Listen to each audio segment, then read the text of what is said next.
Seguindo aqui com o Morning dessa sexta-feira, Morning Show segue com Paulinha agora, com mais um capítulo, um novo capítulo dessa história que nunca acaba, hein? A repercussão e desdobramento da acusação de abuso sexual envolvendo o diretor e ator, o cineasta, né? O Woody Allen. Paulinha, conta pra gente. A Scarlett Johansson saiu em defesa dele, é isso? Foi, por isso que o assunto voltou, né, Ed? Porque numa entrevista pro The Hollywood Reporter, a atriz que já trabalhou com o diretor em Ponto Final, Match Point, em Scoop, O Grande Fúria, em Vicky Cristina Barcelona, declarou o seguinte, eu acredito nele e trabalharia com ele em qualquer momento. Vejo o Woody sempre que posso e tenho tido muitas conversas com ele a respeito disso.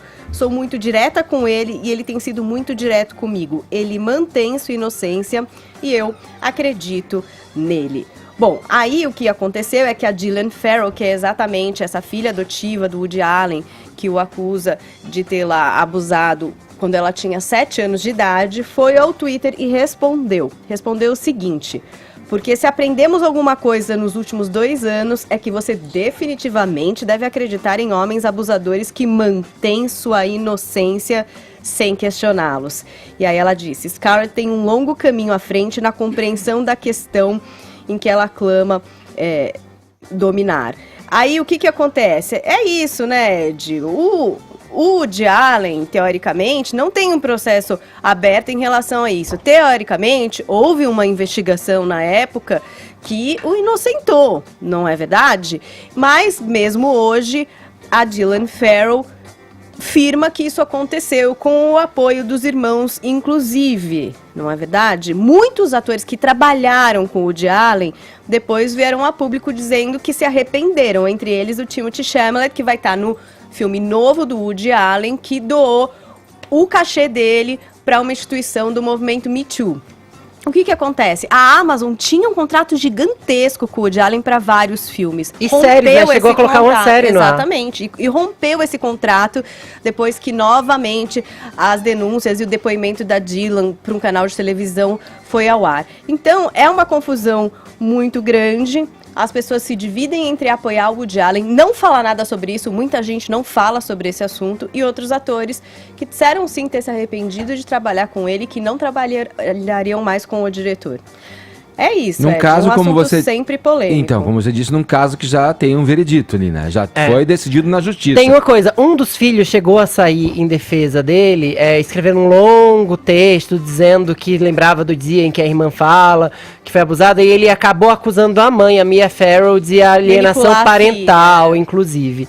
Esse é um caso muito difícil de se entender e de se julgar, assim, é de fato um caso para se deixar para a justiça e para especialistas no assunto. Agora, que pega mal trabalhar com ele quando ele tá envolvido nessa aura de escândalos, pega. Vamos lá. Ele teve que lançar sozinho o filme A Rainy Day in New York, que estreia agora em outubro no Brasil e que conta exatamente com o Timothée Chalamet, entre outros atores, Selena Gomez, muita gente mesmo, Elle Fanning, Jude Law. Então, quer dizer, ele teve que lançar sozinho e não com o estúdio. Vamos lá para Miami, ouvir o Constantino, saber como isso repercute na imprensa americana. É um caso que, bom, inegavelmente o Woody Allen não precisa provar nada para ninguém quanto ao seu talento como diretor, né? Mas vem essa história o assombrando já de tempo, hein, Constantino? Como é que isso repercute aí? Ainda mais por conta desses movimentos como o Me Too, né? Veja, eu acho que tem algumas dimensões aí que a gente precisa dividir essa história. A primeira é o seguinte, o movimento feminista atual está tomando a palavra da mulher como prova, e não é. A gente precisa lembrar que mulheres, assim como homens, gays, assim como héteros, negros, assim como brancos, mentem, né? E os seres humanos mentem. Então, por isso a gente tem o devido processo legal, o inocente até que prove em contrário, o ônus da prova ao acusador. Por isso que a gente tem essa questão toda da justiça, né? Para lembrar que quem acusa que tem que provar. Dito isso, eu não tenho opinião formada, não sei se ele fez ou não fez o que ele é acusado, mas aí vem a segunda dimensão. A gente precisa saber separar as coisas, e eu sei que isso é muito difícil hoje em dia, do que é a genialidade profissional do ser humano por trás disso. Para mim, o Woody Allen é um gênio. Eu adoro os filmes dele, eu acho ele fantástico. E se ficar provado no limite que ele é alguém que abusou de uma enteada, né? Ele é um monstro moral, mas uma coisa não anula a outra. E isso é difícil para o ser humano manter a aceitação disso, né? A gente está vivendo em tempos tão polarizados políticos, por exemplo, que não precisa nem de um escândalo de abuso sexual. Basta o sujeito falar o seguinte: ele é de esquerda, não compro mais as músicas dele. Ele é conservador, não posso mais ver os filmes dele. Isso é uma baboseira. Para mim, existem atores excelentes, fantásticos, que têm ideias políticas que eu considero ridículas ou até idiotas.